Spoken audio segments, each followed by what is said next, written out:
فاعترفوا بذنوبهم خلطوا عملا صالحا وآخر سيئا عسى الله أن يتوب عليهم إن الله غفور رحيم خذ من أموالهم صدقة تطهرهم وتزكيهم بها وصل عليهم إن صلاتك سكن لهم والله سميع عليم ألم يعلموا أن الله هو يقبل التوبة عن عباده ويأخذ الصدقات وأن الله هو التواب الرحيم وقل اعملوا فسيرى الله عملكم ورسوله والمؤمنون وستردون إلى عالم الغيب والشهادة فينبئكم بما كنتم تعملون وآخرون مرجون لأمر الله إما يعذبهم وإما يتوب عليهم والله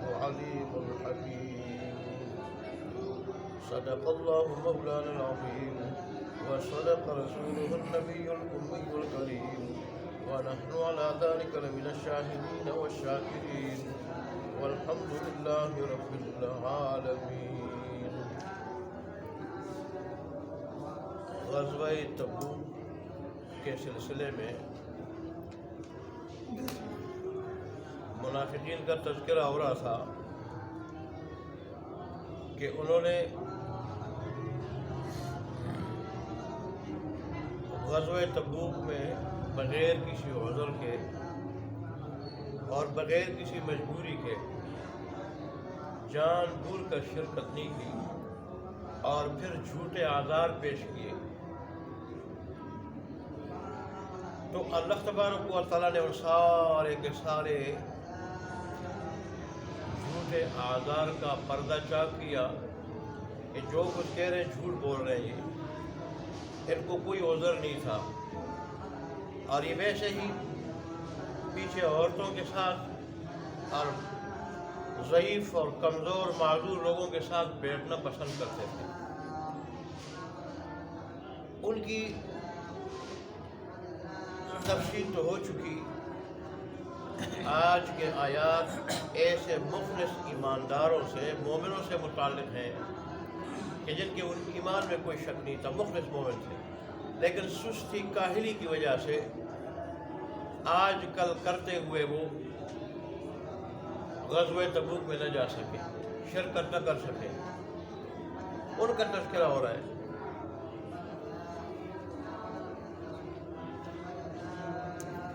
پھر جب رسول اللہ صلی اللہ علیہ وسلم چلے گئے تو ان کے جانے کے بعد ان کو بڑی ندامت ہوئی کہ دیکھیں ہم تو سایوں میں گھروں میں اپنے بچوں کے ساتھ بیٹھے ہوئے ہیں اور اللہ کے حبیب دھوپ میں گرمی میں اللہ کی رضا کے لیے جہاد کے لیے نکلے ہوئے ہیں، بڑی ندامت ہوئی۔ تو انہوں نے یہ فیصلہ کیا کہ اب ہماری توبہ کی شکل یہ ہوگی کہ اللہ کے حبیب جب آئیں گے ہم اپنے آپ کو مسجد نبی کی ستونوں سے باندھ دیں گے، اور وہ جب آئیں گے تو ہمیں خود کھولیں گے، اپنے ہاتھوں سے کھولیں گے، ویسے ہم اپنے آپ کو نہیں کھولیں گے۔ چنانچہ جب رسول اللہ صلی اللہ علیہ وسلم کے آنے کی خبر مشہور ہوئی کہ آپ واپس تشریف لا رہے ہیں، تو یہ مختلف روایتیں، بعض میں 5 آدمی تھے، بعض میں 7، بعض میں 9، بعض میں 10۔ ایک تفسیر کے مطابق مشہور روایت 7 کی ہے، اور ان میں ابو لبابہ بن منذر کا ذکر بڑی شہرت سے ملتا ہے۔ تو انہوں نے اپنے آپ کو مسجد نبی کے ستونوں سے باندھ دیا اور کہا کہ جب تک اللہ کے حبیب ہمیں خود نہ کھولیں ہم نہیں اپنے آپ کو کھولیں گے۔ جب رسول اللہ صلی اللہ علیہ وسلم تشریف لائے اور پہنچے، پھر ان پہ گزر ہوا تو پوچھا کہ یہ کیوں اس طرح اپنے آپ کو انہوں نے یہ کیوں باندھے ہوئے ہیں ستونوں کے ساتھ؟ بتایا گیا کہ یہ اس طرح غزوہ تبوک میں سستی کاہلی کی وجہ سے بلا عذر رہ گئے تھے، اب ندامت کے طور پہ اور توبہ کے طور پر انہوں نے اس طرح کیا ہے، اور انہوں نے یہ کہا ہے کہ اللہ کا حبیب جب تک ہمیں نہیں کھولے گا ہم نہیں اپنے آپ کو کھولے گا۔ تو رسول نے فرمایا کہ میں بھی اللہ کی قسم میں بھی نہیں کھولوں. انہوں نے میرا ساتھ نہیں دیا اور مسلمانوں کے ساتھ غزوہ تبوک میں شریک نہیں ہوئے, جہاد میں شریک نہیں ہوئے, تو میں بھی نہیں کھولوں گا جب تک اللہ تبارک و تعالیٰ کا کوئی حکم نہ آ جائے. تو اس پہ اللہ تبارک و تعالیٰ نے یہ آیات بھیجی. اب دیکھیں یہ توبہ کا کیسا نرالا طریقہ تھا, ایسا نرالا طریقہ تھا کہ اللہ کی رحمت متوجہ ہوئی کہ اپنے آپ کو باندھ دینا. اور یہاں تک کہ جو لبابہ تھے رضی اللہ عنہ یہ کہہ رہے تھے کہ جب تک اللہ کے حبیب مجھے نہیں کھولیں گے میں اگرچہ بھوکا پیاسا یہاں مر جاؤں گا لیکن میں اپنے آپ کو نہیں کھولوں گا. تو پھر جب یہ آیت اللہ تبارک و تعالیٰ نے بھیجی, اللہ تبارک و تعالیٰ نے کی توبہ قبول کر لی, پھر رسول اللہ صلی اللہ علیہ وسلم نے ان کو کھول دیا. اور آج کی آیات کے آخر میں مخلص ایمانداروں کا گروہ تھا جو 3 آدمیوں پر مشتمل تھا.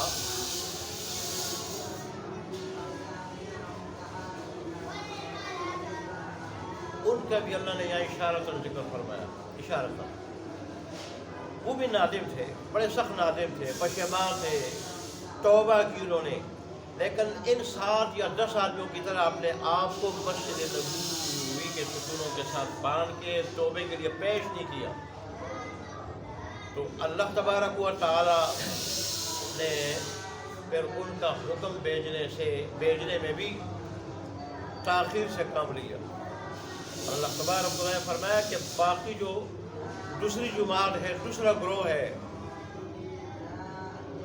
تو اس کے بارے میں ابھی میرے حکم کے مطابق ان کے معاملے میں تاخیر کی جاتی ہے, یا میں پھر ان کی توبہ کو قبول کر دوں گا اور یا میں ان کو پھر سزا دے دوں گا. یہاں اشارہ کا ذکر ہے, آگے پھر دوسرے رکوع میں پھر ان کا ذکر تفصیل سے آ رہا ہے. وَعَلَى الثَّلَاثَةِ الَّذِينَ خُلِّفُوا, اور وہ 3 آدمی جو پیچھے رہ گئے جب مسلمانوں نے ان کا بائیکاٹ کیا, یہاں تک کہ گھر میں بیویوں نے بائیکاٹ کیا اور مسلمانوں نے بائیکاٹ کیا. نہ اللہ کے نبی بولتے تھے, نہ مسلمان بولتے تھے, نہ بیویاں بیٹھتی تھی اور نہ پاس آتی تھی بیویاں. وہ 3 آدمی, تو ان پہ زمین اتنی تنگ ہو گئی کشادہ ہونے کے باوجود کہ بڑے اکتا گئے, بڑے تنگ آ گئے, گڑ گڑائے رب کے سامنے. پھر اللہ تبارک و تعالیٰ نے ان کی توبہ قبول فرمائی, لیکن 50 دن گزرنے کے بعد 50 دن تک گویا 2 مہینے تک وہ اسی حال میں رہے, نہ مسلمان بولتے رہے, نہ بیویاں پاس آتی تھی, نہ اللہ کے حبیب. اور پھر 50 دن کے بعد اللہ تبارک و تعالیٰ کی توبہ ہوئی. یہاں ان کا ذکر اشارتاً ہے, آگے پھر تفصیل سے ان کا آ رہا ہے. تو آیت کی طرف جاتے ہیں. وَآخَرُونَ, اور دوسرے لوگ خالص ایمان والے, مخلص ایمان والے جو سستی کی وجہ سے رہ گئے تھے, وہ دوسرے لوگ کہ اعترفوا بذنوبہم, جنہوں نے اپنے گناہوں کا اعتراف کیا, اقرار کیا کہ واقعی ہم سے غلطی ہو. اللہ کا حبیب دھوپ برداشت کرتے ہوئے جہاد لڑے, ہم گھر میں سایوں میں بیٹھے رہے.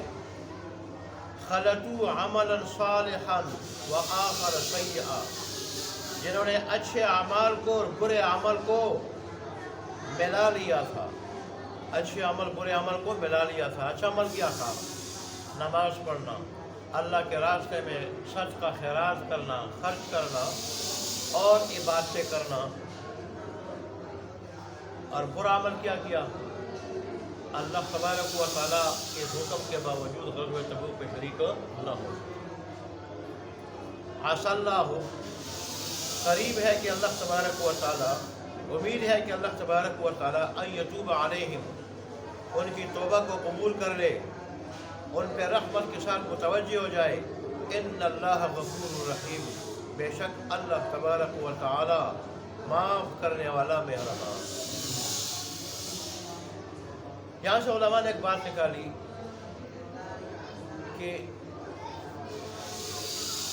جو آدمی اور جو لوگ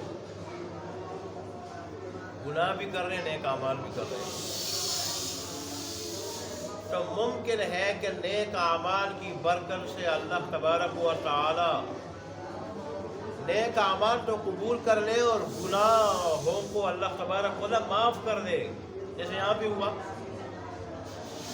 نیک اعمال کو اللہ قبول کر لے اور گناہوں کو کیا کر دے؟ معاف کر دے۔ اور یہاں سے علماء یہ بھی کہتے ہیں کہ جو آدمی نیک اعمال بھی کر رہے گناہ بھی کر رہے تو گناہوں کی وجہ سے نیک اعمال نہیں چھوڑنے چاہیے، گناہوں کی وجہ سے نیک اعمال نہیں چھوڑنے چاہیے۔ اگر نیک اعمال کی وجہ سے گناہ نہیں چھوڑ رہے، نیک اعمال کی وجہ سے گناہ نہیں چھوڑ رہے تو گناہوں کی وجہ سے نیک اعمال کیوں چھوڑ رہے ہیں؟ ممکن ہے نیک اعمال کی وجہ سے اللہ توبے کی توفیق دے دے اور گناہوں کو کیا کر دے؟ اللہ تبارک و تعالیٰ معاف کر دے، جیسے یہاں پہ ہوا۔ اور اس سلسلے میں صحیح بخاری کی ایک حدیث مجھے یاد آئی، رسول اللہ فرماتے ہیں کہ ایک مرتبہ خواب میں میرے پاس دو آنے والے آئے، کون تھے؟ فرشتے تھے۔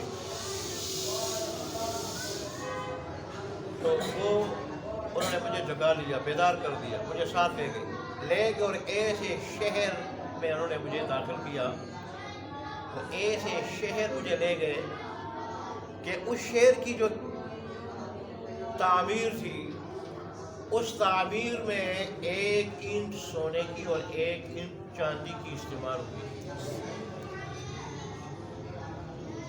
شہر میں ہم نے سیر و تفریح کی، پھر ایک جگہ ایسے گئے کہ وہاں ایک نہر پہ کچھ لوگ کھڑے تھے، ان کا آدھا جسم تو بڑا خوبصورت تھا اور آدھا جسم ان کا انتہائی بدصورت تھا۔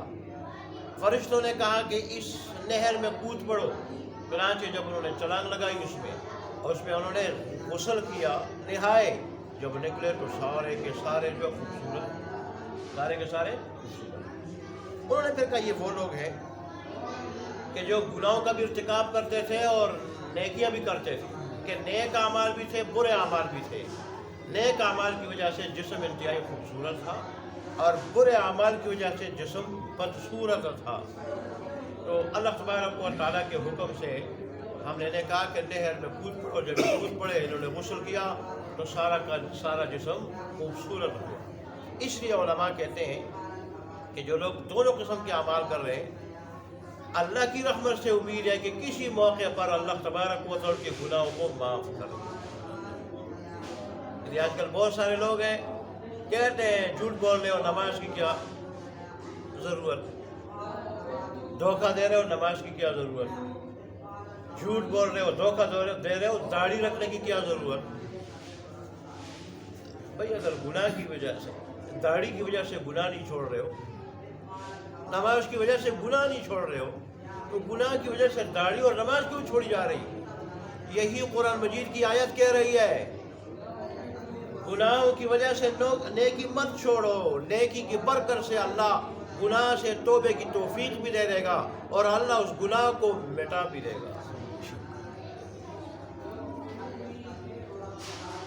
ویسے اللہ اپنی رحمت سے ہمیں بچائے۔ شاید کسی درس میں نے کہا تھا جہنم کی آگ اتنی سخت ہے، جہنم کی آگ، کہ ایک چنگاری اگر دنیا کی مشرق میں پڑ جائے، چنگاری کیا ہوتی ہے؟ جو ویلڈنگ والے ویلڈنگ کرتے ہیں دیکھو وہ چنگاریاں جوڑتی ہیں، ایک چنگاری، شعلہ نہیں، انگارہ نہیں، چنگاری اگر مشرق میں پڑ جائے تو مغرب والے جل جائیں گے۔ اور یہ بھی کہا گیا تھا کہ اتنی بڑی مسجد جہاں 1.25 لاکھ آدمی آتے ہوں، 1.25 لاکھ، اس کی مثال میں نے بادشاہی مسجد سے دی تھی، اتنی بڑی مسجد میں اگر ایک جہنمی کھڑا ہو جائے، وہ سانس لے لے تو ساری کے ساری مسجد جل جائے اور سارے کے سارے نمازی ہلاک ہو جائیں ایک جہنمی کے سانس لینے سے، پھر آگ کا کیا عالم ہوگا۔ اور آپ کو یہ بھی وہ جو فَلْيَضْحَكُوا قَلِيلًا وَلْيَبْكُوا كَثِيرًا، یہ دنیا میں منمانی کرنے والے لوگ، کافر مشرک لوگ، باغی لوگ، یہ دنیا میں تھوڑے دن یا ہنس لیں، مزے اڑا لیں، انہوں نے ہمیشہ ہمیشہ رونا ہے۔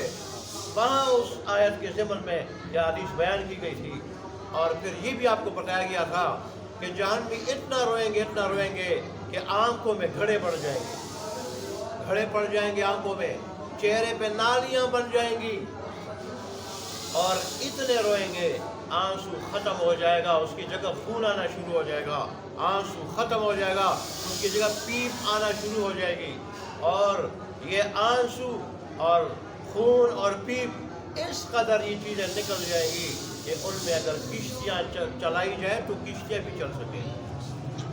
40 سال تک یہ روئیں گے، اللہ اس عذاب سے نجات دے دے، اللہ کھلا دے، اللہ پلا دے۔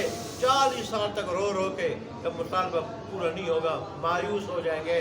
بعض تفسیری روایات میں 1000 تک روئیں گے، اور اللہ تبارک و تعالی ان کی طرف دیکھے گا نہیں، اور 1000 سال کے بعد پھر اللہ کہے گا دفعہ مجھ سے بات تک نہیں کرنا، ان کو زقوم کے کانٹے کھلا دو، اور وہ جب کھائیں گے ادھر پھنس جائیں گے، پھر روئیں گے، پلا دو پانی پانی۔ اللہ 1000 سال تک وہ دیکھے گا نہیں، 1000 سال کے بعد کہے گا دفع ہو جاؤ، مجھ سے بات تک نہ کرنا، پھر اللہ کہے گا کھولتا ہوا پانی انہیں پلا دو، وہ جب پئیں گے تو آن سے کٹ کے باہر آ جائے گی، اگلا ہونٹ پنجے تک پہنچ جائے گا، اوپر والا ہونٹ اوپر سے ہوتے ہوئے ایڑی تک پہنچ جائے گا۔ اللہ تبارک اللہ ہمارے حال پہ رحم فرمائے۔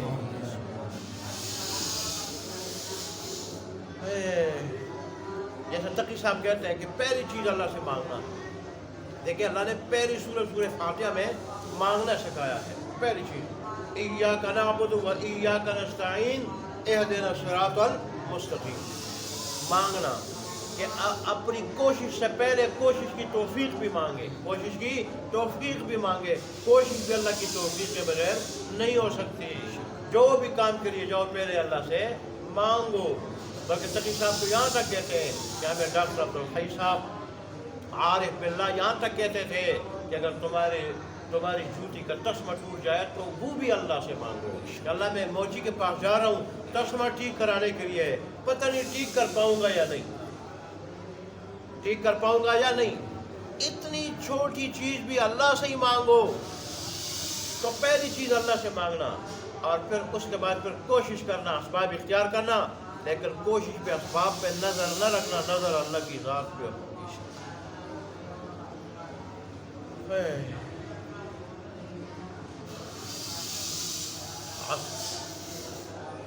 خذ من اموالہم، اس آیت کے شاید نزول میں لکھا ہے کہ جب اللہ تبارک و تعالیٰ نے ان 7 آدمیوں 10 آدمیوں کی توبہ قبول فرمائی، رسول اللہ کے پاس آ گئے اور کہنے لگے کہ اس مال کی وجہ سے اور مال کی نگہداشت کی وجہ سے ہم غزوہ تبوک سے رہ گئے تھے، اور اس کی وجہ سے پھر ہمارے اوپر یہ مصیبت آ گئی، ہم یہ مال صدقہ کر دیتے ہیں۔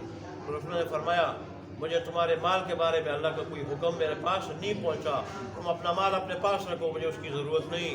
پھر اللہ تبارک و تعالیٰ نے یہ آیت بھیجی، خذ من اموالہم صدقۃ تطہرہم وتزکیہم بہا، خذ من اموالہم کہ لے آپ ان کے اموال میں سے، صدقۃ صدقہ خیرات، تطہرہم کہ آپ پاک کریں گے اس مال کے ذریعے، صدقے کے ذریعے ان کو، وتزکیہم اور ان کا تزکیہ کریں گے۔ بات کہتے ہیں اس سے مراد زکوٰۃ ہے، لیکن اکثر مفسرین کہتے ہیں کہ الفاظ کے اعتبار سے زکوٰۃ اور سارے صدقات کو یہ شامل ہے۔ جیسے وہ آئے تھے وہ تو نفلی صدقات کے بارے میں کہہ رہے تھے کہ نفلی صدقات کی مد میں، خیرات کی مد میں اس کو قبول کر لیں، اس کی وجہ سے ہمارے اوپر یہ مصیبت آئی۔ اب اسے اندازہ لگا لیں، صدقہ اور زکوٰۃ ایسی چیز ہے کہ اس سے انسان کا جسم بھی پاک ہوتا ہے، ظاہر بھی پاک ہوتا ہے، اور باطن بھی پاک ہوتا ہے۔ پھر یہاں پہ سوال پیدا ہوتا ہے کہ جب اللہ نے ان کی توبہ کو قبول فرماتے ہوئے ان کو معاف ہی کر دیا، تو یہاں پر ان کو پاک کرنے کا کیا مطلب؟ پاک تو ہوتا ہے انسان گناہوں سے، ظاہری اور باطنی گناہوں سے۔ تو اس کا جواب مولانا اشرف علی تھانوی رحمۃ اللہ علیہ کے حوالے سے تفسیر دروس القرآن والے نے اور انوار البیان والے نے یہ دیا ہے کہ توبے سے تو گناہ معاف ہو جاتے ہیں توبہ سے، لیکن اس کی ظلمت اور اس کی قدورت، اس کی ظلمت، اس کی قدورت اور اس کی میل اور اس کے اثرات اندر رہتے ہیں، اثرات. تو ٹھیک ہے، توبے کی وجہ سے اب گناہ پہ پکڑ نہیں ہوگی، لیکن اس قدورت اور ظلمت اور تاریکی کی وجہ سے آئندہ گناہ کرنے کا داعیہ پیدا ہو سکتا ہے، آئندہ گناہ کرنے کا داعیہ پیدا ہو سکتا ہے، انسان آئندہ گناہ میں مبتلا ہو سکتا ہے. تو صدقہ اس میل کو دور کر دیتا، صدقہ اس میل کو دور کر دیتا. اس لیے اللہ تبارک و تعالیٰ نے فرمایا توبہ سے تو میں نے گناہ معاف کر دیا، اب صدقہ ان کی طرف سے قبول کر دے، تاکہ ان کے دل سے وہ جو قدورت ہے، وہ میل ہے، تاریکی ہے، گناہ کی تاریکی، وہ بھی اس کے اثرات بھی ختم ہو جائے، آئندہ کئی گناہ کا داعیہ پیدا نہ ہو. صدقہ کو صدقہ کیوں کہا جاتا ہے؟ صدقہ سواد دال قاف صدق سے، صدق کہتے ہیں سچائی کو، صدق کہتے ہیں سچائی کو. تو صدقے کو صدقہ اس لیے کہا جاتا ہے کہ یہ ایمان والے کی سچائی اور صداقت کی نشانی ہوتا ہے، صدقہ نشانی ہوتا ہے. ایمان والا جب صدقہ کرتا ہے تو اس سے پتہ چلتا ہے کہ واقعی یہ ایمان والا ہے. اصل ایمان تو تصدیق قلبی کا نام ہے، وہ تو چھپی ہوئی چیز ہے. تو صدقے سے، جیسے نماز سے پتہ چلتا ہے کہ یہ کیا ہے، یہ مومن ہے، ایسا ہی صدقے سے پتہ چلتا ہے کہ یہ ایمان والا، صدقے سے پتہ چلتا ہے یہ ایمان والا ہے. یہ ایمان والے کی صداقت اور سچائی کی علامت ہوتا ہے صدقہ. اور رسول اللہ صلی اللہ علیہ وسلم نے صدقے کے بارے میں بہت بڑی بات ارشاد فرمائی کہ الصدقۃ تطفئ غضب الرب ومیتۃ السوء، کہ صدقہ دیا کرو اس لیے کہ صدقہ اللہ کے غضب کو اور بری موت کو مٹا دیتا ہے، بری موت کو مٹا دیتا ہے، اللہ کے غضب کو مٹا دیتا ہے. گویا جو آدمی صدقے کا اہتمام کرتا ہے اس کا خاتمہ برا نہیں ہوگا، خاتمہ بالایمان ہوگا، خاتمہ بالایمان ہوگا، اچھا ہوگا، کلمہ شہادت نصیب ہوگا اس کو. موت کے وقت کلمہ شہادت نصیب ہو جائے تو رسول اللہ صلی اللہ علیہ وسلم نے فرمایا ایسا آدمی ڈائریکٹ جنت میں جائے گا. من کان آخر کلامہ لا الہ الا اللہ دخل الجنہ، جس کا آخری کلام لا الہ الا اللہ محمد رسول اللہ ہو وہ کیا جائے گا، کہاں جائے گا، جنت میں جائے گا. اللہ اکبر.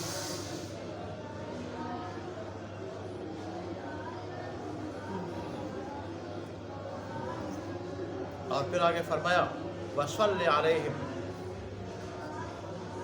ان کے لیے دعا کیجیے، ان کے لیے دعا کیجیے، ایمان والوں کے لیے. کیوں؟ اِنَّ صَلَاتَكَ سَكَنٌ لَهُمْ، بے شک آپ کی دعا ان کے لیے سکون کا باعث ہوگی، سکون کے باعث ہوگی. وَاللَّهُ سَمِيعٌ عَلِيمٌ، اور اللہ سب کچھ جاننے والا اور سب کچھ سننے والا ہے. اللہ تبارک و تعالیٰ دلوں کی نیتوں کو بھی جانتا ہے، ارادوں کو بھی جانتا ہے، اور جو کچھ انسان کہتا ہے وہ سنتا ہے. اللہ تبارک و تعالیٰ جو کرتا ہے وہ جانتا ہے. آگے جو اگلی جو آیت ہے تو یہ منافقین کے ایک اعتراض کا جواب ہے. ظاہر ہے پچھلی آیات میں آپ نے سن لیا کہ رسول اللہ صلی اللہ علیہ وسلم نے فرمایا کہ منافقوں کے ساتھ بات چیت نہیں کرنی، نہ ان کے پاس اٹھنا بیٹھنا ہے، بالکل ان سے جو ہے تعارض ہی نہیں کرنا. تو ظاہر ہے یہی سلوک ان 10 آدمیوں یا 7 آدمیوں کے ساتھ کیا گیا. لیکن جب انہوں نے صدق کے دل سے توبہ کی، صاف بات بتا دی کہ ہم سے غلطی ہو گئی، روئے گڑگڑائے، توبہ کی، اللہ نے معاف کر دیا. پھر مسلمان ان سے خوشی خوشی جو ہے وہ اٹھنے بیٹھنے لگے، ملنے لگے بے تکلف. اس پہ وہ کہنے لگے دیکھو کل تک تو ان کی حالت ہماری طرح تھی، کوئی نے پوچھنے والا نہیں تھا، کوئی بات کرنے والا نہیں تھا، کوئی ان کے ساتھ اٹھنے بیٹھنے والا نہیں تھا. آج ان کے ساتھ سارے مل رہے ہیں، ہمارے ساتھ اب بھی وہی سلوک ہے، ہمارے ساتھ اب بھی وہی سلوک ہے. اللہ نے اس کا جواب یہاں دیا کہ تم میں اور ان میں فرق یہ ہے، تم نے ایک گناہ کیا، بہت بڑی بغاوت کی، اس کے اوپر جھوٹ بولا،